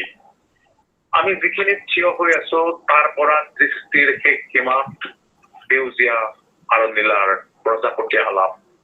আৰু আমি একাঠু পৰ্যন্ত ডুবি আছো ঘাঁহত, আৰু আমি আকণ্ঠ পৰ্যন্ত ডুবি আছো সাহসত। এয়া তৃণভূমি, সভ্যতাৰ আদিম বাট। এই বাটেৰে গলে পিছলি পৰাৰ ভয় নাই, পাহৰি পৰাৰ ভয় নাই, প্ৰাকৃতিক বিচ্যুতিৰ ভয় নাই। সেইবাবে এই বাটেৰে নিৰ্ভয়ে পাৰ হৈ গৈছে পৰ্বতাৰাধি। নিজৰ জাহাজ অভিমুখে নাবিক, জ্ঞান পিপাসু বুদ্ধ, অনেক প্ৰব্ৰজনকাৰী। পানী ঘৰৰ পৰা ওলাই একেটা বাটেৰে আমি লাহে লাহে আগবাঢ়িলো। তিনিটা পোৱালীক লৈ উদ্বিগ্নতাৰে ইফালে সিফালে মূৰ ঘূৰাইছে চিতামাতৃ। অচিনাকিৰ উপস্থিতিত এজাক বালি ঘোঁৰাৰ তীব্ৰ অসন্তুষ্টি। এনে তৃণভূমিত আমি লগ পাই আহিছিলো কেইবাটাও একগৰ্বী কণ্ড। সিহঁত প্ৰত্যেকে খেলি আছিল জন্মান্তৰৰ খেল। মহানগৰত পদপথৰ পৰা পদপথলৈ যান্ত্ৰিক যন্ত্ৰণা অতিক্ৰম কৰিবলৈ দিয়া ক'লা বগা পোৰৰ গৰাকী এই জেব্ৰাবোৰক এনে তৃণভূমিত আমি লগ পাই আহিছিলো। সিহঁতে নাজানে মানুহে কেনেকৈ সিহঁতক প্ৰতীক সজায়। বোধ শক্তিৰ পৰিৱৰ্তিত অৱস্থাৰে আত্মাৰ সৈতে স্থাপন কৰে সংযোগ। লগ পাই আহিছিল তৃণভূমিৰ গৰ্ভাই ডকাই খাই নাবোৰক। নিজৰ সন্তানক যেন তেন প্ৰকাৰে ডাঙৰ দীঘল কৰাৰ সিহঁতেই কিজানি অন্যতম প্ৰাকৃতিক উদাহৰণ। বতাহত ৰিণি ৰিণি ভাহি আহিছে এনে অনেক বীৰৰ গাথা। তৃণভূমিৰ নিচেই তলত যি নিৰলে শুই আছে, বুকুত সাৱটি যুগান্তৰৰ অনেক কথা। ইয়াৰ পৰাই চাই পঠিয়াইছো টানি ঘোঁৰাটোলৈ। দূৰৰ কোনোবা নিজান স্থানত তুমি লুকাই আছা হেঁপাহৰ ৰংবোৰ দুকাটত গোলাই। আজি যদি থাকিলাহেঁতেন কাষত তৃণভূমিৰ সেউজীয়া দলিচাত বাগৰি সাৱটি থাকিলোহেঁতেন খহি পৰা পপীয়া তৰা অলেখ। নিশাটো কিজানি বহুত দীঘলৈ গ'লহেঁতেন। আজি তুমি নাই, আমিও নাথাকিম, থাকিব সজল তৃণভূমি। ধন্যবাদ। ধন্যবাদ পংকজ। তোমাৰ লগে লগে আমি সেউজীয়া ঘাঁহনিৰে খোজ কাঢ়িয়ে আছো, ঘোঁৰাত উঠিছো, যুদ্ধ কৰিছো। ধুনীয়াকে তুমি মানুহৰ বুৰঞ্জীৰ দুখ সুখ আনন্দৰ গোটেই বীৰত্বৰ কাহিনী যে আমাৰ এই তৃণভূমিৰ অতিক্ৰম কৰিয়ে যে আমি আহি লৈছো, এই ধুনীয়াকে প্ৰকাশ কৰিছা তুমি। এই ভূমিভাগৰ লগত কটাম বুলি আহি আমি এইখিনিতে কৰি ললো টামি ঘৰা নাইবা তোমাৰ বতাহত ৰিঙি ৰিঙি ভাহি আহিছে অনেক বীৰৰ কথা তৃণভূমিৰ নিচেই তলত যি নীৰৱে নিৰলে শুই আছে বুকুত সাৱটি যুগন্তৰৰ অনেক ব্যথা বৰ ভাল লাগিছে কবিতাটো তুমি এটা পুৰা বুৰঞ্জীমূলক আদিম স্তৰৰ পৰা ইয়ালৈকে গোটেইখিনি যেন তুমি ক'বলৈ বিচাৰিছা কবিতাটোত সেইকাৰণে ভাল লাগিছে আৰু আমিও ইয়াতে টামি ঘৰত ৰৈ লৈছো কেইদিন থাকো ঠিক নাই এই ধুনীয়া কবিতাটোত যদি মেদ বহুলতা অকণ বৰ্জন কৰিলা হয় এই কবিতাটো আৰু অধিক সুন্দৰ যেন লাগিলহেঁতেন মোৰ সেই ভাৱনা দেই বেয়া নাপাবা আৰু তোমাক বহুত ধন্যবাদ ইমান কষ্টৰ মাজতো তুমি আমাৰ কবিতাটো শুনালা বাবে ধন্যবাদ ধন্যবাদ পংকজ তোমাৰ সুন্দৰ কবিতাটোৱে মই অলপ আগতে কৈছিলো বৰষুণত তিতিব লৈছো সঁচাকৈ তিতিলো এইবাৰ বহুত ভাল লাগিছে সুন্দৰ কবিতা আৰু তোমাৰ স্বাস্থ্য ভাল পোৱা সোনকালে তাকে আশা কৰিছো তোমাৰ ভাল হওক দেই স্বাস্থ্য ভয় খাব নালাগে কভিড বেজি ললে অলপ জ্বৰৰ নিচিনা হয় কাইলৈকে ভাল হৈ যাব এতিয়া আমাৰ সঞ্চালিকা ডাঙৰীয়ানীৰ কবিতাটো শুনিবলৈ আছে একদম তিতিম আৰু এইবাৰ আচ্ছা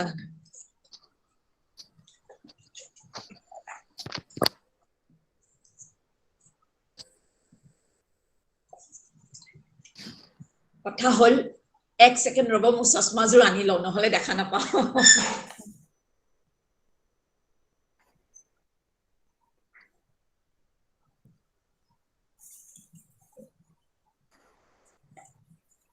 ভনিতা নকৰি কবিতাটো পঢ়িছো মোৰ কবিতাৰ নাম আইনা ৰঙাজিয়াটোৰ স্বচ্ছ পাখিৰ আইনাখনত নিজকে চাই আছিলো ৰঙাজিয়াটোৰ স্বচ্ছ পাখিৰ আইনাখনত নিজকে চাই আছিলো খুবত উতলি অহা বতাহজাকে আন এখন আইনা দাঙি ধৰিলে নৰকৰ আইনা য'ত ফুটে ফুটে খুন্দা খাই উঠি যোৱা শৱবোৰে নৈখনৰ সৈতে উচুপি আছে য'ত আইচিইউ বোলা কোঠাটোৰ উশাহৰ ধৰফৰণি য'ত যন্ত্ৰণৰ শালত জীৱনে বৈ উলিয়াই অন্তিমখন কাপোৰ নিজকে ঢাকিবলৈ ইটো চিঞৰে সিটো চিঞৰক সান্তনা দিয়াৰ পৰত কটোৱাল সময়ে একে ঘাপে কাটিলে জাকে তাকে উফৰি পৰিছে কৰাবত মগজু ঘড়ী কাটা পগলা হাঁহিছে কান্দিছে য'তে ত'তে বাগৰিছে এনে সময়ত ভাষণ শুনাৰ ইচ্ছা নাই নিজে হেহাই আছো পঢ়িবলৈ শক্তি নাই শোকে খন্দা গাঁতটোৰ পৰা নিজে নিজে উঠিবলৈ দিয়ক খুচি নাথাকিব আপোনালোকে যিবোৰ কৰি আছে দেখিছো সকলোবোৰ ভাওনাৰ খেপে প্ৰতি হাত তালি সাপ লুডুৰ খেল থাকক খেলি আমি সাপৰ মুখত পৰিমেই বুলি জানোৱেই উঠ আৰু ডিঙিৰ খৰঙত জঠৰ চিঞৰবোৰ হেৰাই গৈছে হেজাৰ হেজাৰ মানুহ গুচি গ'ল উভতি নহাৰ বাটেৰে থকা জনো জানো উভতি আহিব পাৰিব আগৰ দৰে অনুগ্ৰহ কৰি বকি নাথাকিব নহলে কিনো কৰিম সময়ত সকলো পাহৰিম আপোনালোকে জানে হেৰাৰ পাল হৈ চৰি ফুৰিম সেউজীয়া ঘাঁহনিত কেঁচুমতাৰ বৰ বৰ লদা সাজি চেচুকত সোমাই ঘুমুটি যাম চকু মুদি থাকিম আইনা নাচাওঁ আপোনালোকে জানে এইবোৰ জানিও নজনা হোৱা কথাবোৰ কৈ থকা শুনিছেনে ৰবৰৰ দৰে টানি নাথাকিব মানুহবোৰক ছিগি গলে চাট চাট হেৰাপতা গাঁও ক'তনো জীয়া খেদি ফুৰিব এনেও জীয়াবোৰ নাহে আপোনাৰ কাষলৈ জীয়াৰ পাখিত নেদেখিব নিজকে সৌখন বেলজিয়াম গ্লাছৰ আইনাত চাওক পিছফালৰ বিশাল ছবিখনত কৰমৰ্দন কৰি আছে প্ৰিয় নেতাৰ সৈতে গামোচাৰ ৰঙা ফুলবোৰ জকমকাই ফুলিছে চকিত বহি থকাজন আপুনিয়ে সমকাফুলীয়া হাঁহিটোৰে লুকুৱাব পৰা নাই আপোনাৰ ভিতৰৰ আন্ধাৰৰ নচা ফুল সকলো হেৰুৱাৰ পিছত আৰু হেৰুৱাবনো কি সহজ মানুহবোৰ অসহজ হৈ উঠিছে নমস্কাৰ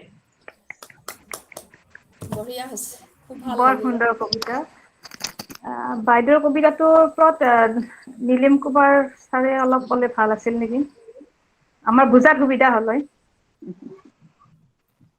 না মোৰ ক'ব লগা একো নাই, সঞ্চালিকাই নিজে নিজৰ কবিতাটোৰ নেপথ্যটো ক'ব পাৰে। গতিকে আচলতে আনে কোৱাতকৈ নিজৰ কবিতাৰ বিষয়ে মানে নিজে কোৱা বেছি ভাল। প্ৰত্যেকগৰাকী কবিয়ে আচলতে নিজৰ কবিতাৰ বিষয়ে ক'ব লাগে, তেতিয়া পাঠকৰ এটা ওচৰলৈ বেছি কথা, সোনকালে যাব নিজৰ পাৰে। কবিতাটো আমি মই সেইটোৱে বিচাৰো। নিজে ক'বলৈ অলপ বেয়া লাগে, দিগদাৰ লাগে। নহয়, বেয়া লাগিব ক'ব নালাগে, পাৰি, সেইটোৱে কিন্তু কবিতাটোৰ ক'ব পাৰি। অৰ্থ বেলেগ বেলেগ ব্যক্তিৰ বেলেগ বেলেগ নিশ্চয় মন্তব্য হয়, সেই বস্তুটো শুনিবলৈ কবিগৰাকীৰ ভাল লাগে। এইটো আচলতে কবিগৰাকী ভাল লাগে, সহজ কিন্তু কবিতাৰ নেপথ্যটো কবিগৰাকীয়ে কৈ দিলে, ক'ৰ পৰা ইমেজ বিলাক ক'ৰ পৰা আহিছে, সেই কথাখিনি ক'লে পাঠকৰ ওচৰলৈ আৰু সোনকালে যায়। আচ্ছা, তুমি কোৱা। ইমেজ বিলাকতো এতিয়া এই পৰিস্থিতিৰে ইমেজ এইবিলাক। দেখিছো যে কৰোণা কালত কিমান ডেড বডি নদীত উটাই দিছে, গংগাৰ বৈ আহিছে ডেড বডি বিলাক, শৱবিলাক বৈ আহিছে, এইবিলাক আমি দেখি আছো, কিন্তু শাসক শ্ৰেণী দেখা নাই। কাৰণ তেওঁলোকৰ জীৱন এনেকে সহজ নহয়, আমাৰ নিচিনাই তেওঁলোকে জীয়াৰ পাখিৰ পিছত ঘূৰি নুফুৰে। এই নৈবিলাকত যিবিলাক শৱ উঠি আহিছে, সেইকাৰণে মানুহৰ কেনেকুৱা দুখ হৈ আছে। আৰু মানে সময়টো এনেকুৱা হৈছে যে ইমান যন্ত্ৰণাৰ মাজত আছে যেন নিজে নিজৰ শটো থাকিবৰ কাৰণে নিজে বৈ আছে শ ঢকা কাপোৰখন, তেনেকুৱা ধৰণৰ কথা। আৰু এনেকুৱা সময়ত তেওঁলোকে প্ৰতিশ্ৰুতিবোৰ দি আছে, বেলেগ বেলেগ যোজনা শুনাই আছে, শুনিবলৈ মন নাই আৰু সেইবিলাক কথা। সেইকাৰণে কৈছো আমি যে এইবিলাক কথা শুনি খুন্দা গাঁতটোৰ পৰা নিজে নিজে উঠিবলৈ দিয়ক, খুচি নাথাকিব, তেনেকুৱা ধৰণে কৈছে। আৰু আমি এইটোও কৈছো যে তেওঁলোকক যে আপোনালোকে কি কৰি আছে আমি গম পাই আছো চব কথা, আপোনালোকে যিবিলাক কাম কৰি আছে সেইবিলাক আমি গম পাই আছো, কিন্তু আমাৰ দুখটো আপুনি গম পাইছে নে নাই? যিবিলাক মানুহ গুচি গ'ল সেইবিলাকতো উভতি নাহে, আৰু যিবিলাক আছে তেওঁলোকৰ আত্মীয় স্বজন, তেওঁলোকেও জানো আগৰ নিচিনাকে থাকিব পাৰিব, এনেকুৱা ধৰণৰ কথা। আৰু এটা কথা নিজকে নিজে গালি দিছো যে আমি সঁচাই আমাৰ মাত নাই। আমি মানুহবিলাক কি প্ৰথমে খুব উত্ৰাৱল হৈ পেলাই বিপ্লৱ কৰিম, অমুক কৰিলে তমুক কৰিম, জংগী আন্দোলন কৰিম, আচলতে একো নকৰো আমি। আমাৰ একোৱেই নাই, আমি আকৌ এই ভেড়াৰ পালৰ নিচিনাকে চৰি ফুৰিম, বৰ বৰ কথা কম আৰু চেচুকত সোমাই থাকিম, আমাৰ একো নাই আচলতে। কিন্তু তথাপিতো মানে কি হৈছে, অতি মানুহৰ যে স্থিতিস্থাপক বস্তু এটা আছে, ৰবৰডাল টানি দিলে বহি থাকে, কেতিয়াবা ৰবৰডাল ছিঙি যায় দেই, ছিঙি গ'লে চাপ মাৰিব আকৌ আপোনাৰ নিজৰ গাতে। গতিকে আমাক আৰু ইমানকে টানি নাথাকিব, আমি সহজ মানুহবিলাক এতিয়া অসহজ হৈ আহিছো, ক'ত কি কৰো ঠিক নাই।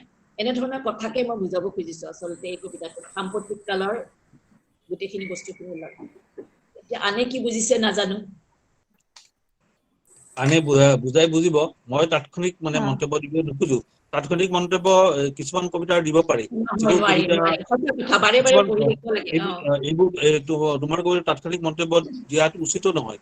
তাৎক্ষণিক মন্তব্য মই কিছুমান ক্ষেত্ৰত দিওঁ, যিবোৰ কবিতা খুব দুৰ্বল, মানে প্ৰথম শুনিয়েই গম পায় যে এই কবিতাটোৰ গাঁথনি দুৰ্বল, এই কবিতাটোৰ আংগিক দুৰ্বল, এই কবিতাটোৰ কোনো মানে এই ধৰণৰ নাই, কাব্যিকতাটো কম আছে, সেই ধৰণৰ কবিতাত মন্তব্য দিব পাৰি। কিন্তু ভাল কবিতা এটাৰ অলপ ভাল ধৰণে মন্তব্য, কাৰণ সচেতনভাৱে মন্তব্য দিয়াটো উচিত, সেইটোহে পাঠকে তেতিয়াহে বহুত ধন্যবাদ, বহুত অতি সুন্দৰ কবিতা এটা।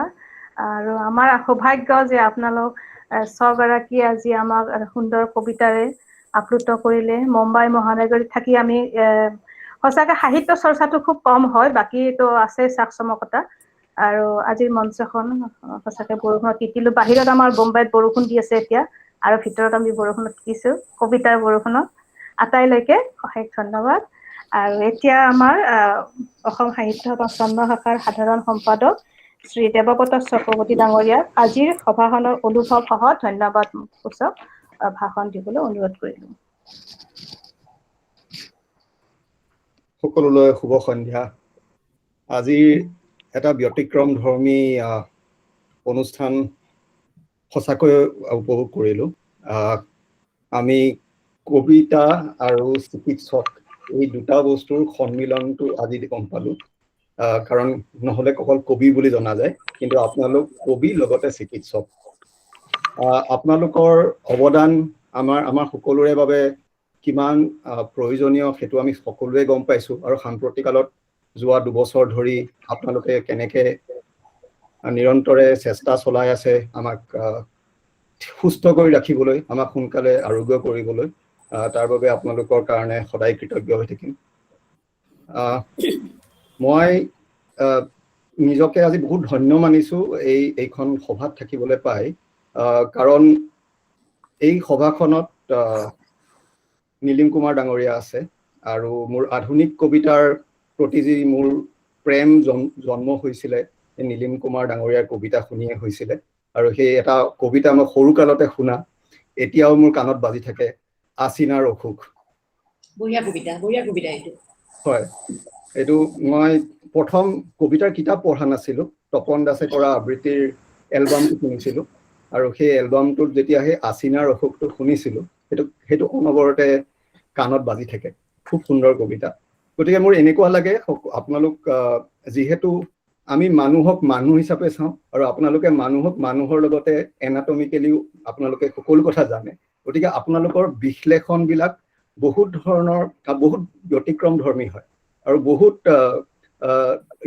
অসমীয়া শব্দটো বিচাৰি পোৱা নাই, ৰিয়েলিষ্টিক হয়। আৰু সেই বস্তুটো খুব ভাল লাগে। আৰু সেইটো কাৰণে আপোনালোকৰ কবিতাবিলাকে মন চুই গৈছে। আজিৰ প্ৰত্যেকটো কবিতা স্বাধীনতাৰ ওপৰত লিখিলে, প্ৰকৃতিৰ ওপৰত লিখিলে, সাম্প্ৰতিক সমস্যাৰ ওপৰত লিখিলে, শুনিলো। এই গোটেইখিনি কবিতাই আজি সঁচাকে গোটেই সন্ধিয়াটো মুখৰিত কৰি তুলিলে। তাৰ কাৰণে আপোনালোক সকলোকে বহুত বহুত ধন্যবাদ। আৰু হিৰণ ভূঞা ডাঙৰীয়ানীক এই ব্যতিক্ৰম ধৰ্মী অনুষ্ঠানটোৰ কথা ভাবাটোৰ কাৰণে তেখেতক কৃতজ্ঞতা জ্ঞাপন কৰিলো। আৰু সেইটো এটা সফলতাৰে সামৰণি পৰিলে বুলি মই অনুভৱ কৰিছো। ধন্যবাদ। ধন্যবাদ দেৱব্ৰত চক্ৰৱৰ্তী। এতিয়া আমি আহি সভাৰ শেষ অনুষ্ঠানলৈ আগবাঢ়িছো। ছগৰাকীকৈ প্ৰসিদ্ধ কবি, সাহিত্যিক লগতে চিকিৎসকৰ মধুৰ কণ্ঠত স্বৰচিত কবিতাৰ সন্ধিয়াটোত কবিতাৰ বৰষুণত তিতিলো। আৰু এই স্মৃতি আমাৰ বহু দিনলৈকে থাকিব, আমি সজীৱ হৈ থাকিম। অশেষ ধন্যবাদ আটাইলৈকে। আৰু এতিয়া শলাগৰ শৰাই আগবঢ়াবলৈ অনুৰোধ কৰিলো মুম্বাই সাহিত্য সভাৰ আজীৱন সদস্য শ্ৰীমতী প্ৰণামিকা দাস ডাঙৰীয়ানীক। নমস্কাৰ। ৭৫তম স্বাধীনতা দিৱসৰ বাবে দেশৰ সকলো নাগৰিককে শুভেচ্ছা আৰু অভিনন্দন জনালোঁ। উপস্থিত আটাইলৈ শুভ কামনা কৰি অসম সাহিত্য সভাৰ মুম্বাই স্বৰ্ণ শাখাৰ সভাপতি শ্ৰীমতী সুৰায়া জাহান ডাঙৰীয়ানী সহ সমূহ সদস্যলৈ মই আন্তৰিকতাৰে শ্ৰদ্ধা আৰু ধন্যবাদ জ্ঞাপন কৰিলোঁ। শলাগৰ শৰাই আগবঢ়াবলৈ মোক সুযোগ দিয়াৰ বাবে কবিতাৰ এসন্ধ্যাৰ আহ্বায়িকা শ্ৰীমতী হিৰণ ভূঞাক ধন্যবাদ জনালোঁ। আজি এই সন্ধিয়াটোত অসমৰ বিভিন্ন স্থানৰ পৰা ভাগ লোৱা প্ৰসিদ্ধ ডাক্তৰ আৰু কবিসকলৰ কবিতাৰে সন্ধিয়াটো মনোমুগ্ধকৰ কৰি তুলিলে। বৰ ভাল লাগে এনেকুৱা অনুষ্ঠানবোৰ উপভোগ কৰি। সঞ্চালিকা আন্তৰ্জাতিক খ্যাতিসম্পন্ন সাহিত্যিক কবি ডাক্তৰ নীলিমা ঠাকুৰীয়া হক ডাঙৰীয়ানীয়ে বৰ সুন্দৰকৈ স্বৰচিত কবিতা পাঠসহ সুন্দৰ সঞ্চালনেৰে সভাৰ সৌষ্ঠৱ বঢ়ালে। তেখেতলৈ আন্তৰিকতাৰে ধন্যবাদ জ্ঞাপন সহ শলাগৰ শৰাই আগবঢ়ালোঁ। আন্তৰ্জাতিক খ্যাতিসম্পন্ন কবি ডাক্তৰ নীলিম কুমাৰ, ডাক্তৰ প্ৰণয় ফুকন, ডাক্তৰ মাখন কলিতা, ডাক্তৰ পংকজ গোবিন্দ মেধি আৰু ডাক্তৰ শবনম আফতাৰ আহমেদৰ মধুৰ কণ্ঠত স্বৰচিত কবিতাৰ সন্ধিয়াটো মধুময় কৰি তুলিলে। এই পাঁচগৰাকী ডাক্তৰ কবিয়ে নিজৰ বহুমূলীয়া সময় দিয়াৰ বাবে আশাৰে ধন্যবাদ জ্ঞাপন কৰি শলাগৰ শৰাই আগবঢ়ালোঁ। উপস্থিত দৰ্শক আৰু শ্ৰোতালৈ শলাগৰ শৰাই আগবঢ়ালোঁ। কাৰণ এই সাহিত্যপ্ৰেমীসকলক বাদ দি আমাৰ অনুষ্ঠানৰ সাফল্য আশা কৰিব নোৱাৰি। আপোনালোক আটাইলৈ আন্তৰিকতাৰে ধন্যবাদ সহ শলাগৰ শৰাই আগবঢ়ালোঁ। কাৰিকৰী দিশটো সুন্দৰকৈ নিয়ন্ত্ৰণ কৰি সভাক সাফল্যমণ্ডিত কৰা মুম্বাই সাহিত্য সভাৰ সাধাৰণ সম্পাদক শ্ৰী দেৱব্ৰত চক্ৰৱৰ্তীলৈ আন্তৰিক ধন্যবাদ সহ শলাগৰ শৰাই আগবঢ়ালোঁ। আটাইৰে কুশল কামনাৰে মই প্ৰণামিকা দাসে বিদায় মাগিলোঁ। শুভৰাত্ৰি। ধন্যবাদ। শুভৰাত্ৰি। শুভৰাত্ৰি।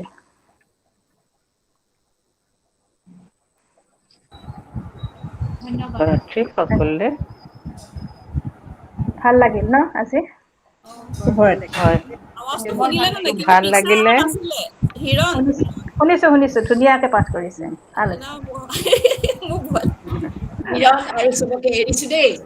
হয় হয়, আকৌ লগ নীলিমা পাম। ঠাকুৰীয়া হওক, আপোনাক বহুত ধন্যবাদ। খুব ভাল লাগিল আপুনি অহাৰ হয় বাবে। আপোনাৰ সকলোৰে সঞ্চালক কবিতা খুব এনজয় কৰিলোঁ। বহুত ভাল লাগিলে শুনি। বহুত ভাল লাগিছে সঁচা কথা নাই। আগলৈ শুনিম বুলি আশা ৰাখিছোঁ। ধন্যবাদ সকলোকে। ধন্যবাদ। নমস্কাৰ। আমি যোগাযোগ ৰাখিম শুভৰাত্ৰি। আপোনালোকৰ লগত। শুভৰাত্ৰি আটাইকে। বাইদেউলৈ ধন্যবাদ। আন্তৰিক ধন্যবাদ জ্ঞাপন কৰিছো। উৰবী, ভাল লাগিল সন্ধিয়া। তুমি প্ৰথমবাৰ পাঠ কৰিছিলা চাগে নহয়, প্ৰথমবাৰ মিটিঙত আমাৰ প্ৰথম হেৰি হয়। কবিতা। হয়, ভাল বাইদেউ। লাগিছে তোমাক দেখি, সেইকাৰণে ভাল লাগিছে। আমাৰ এবছৰ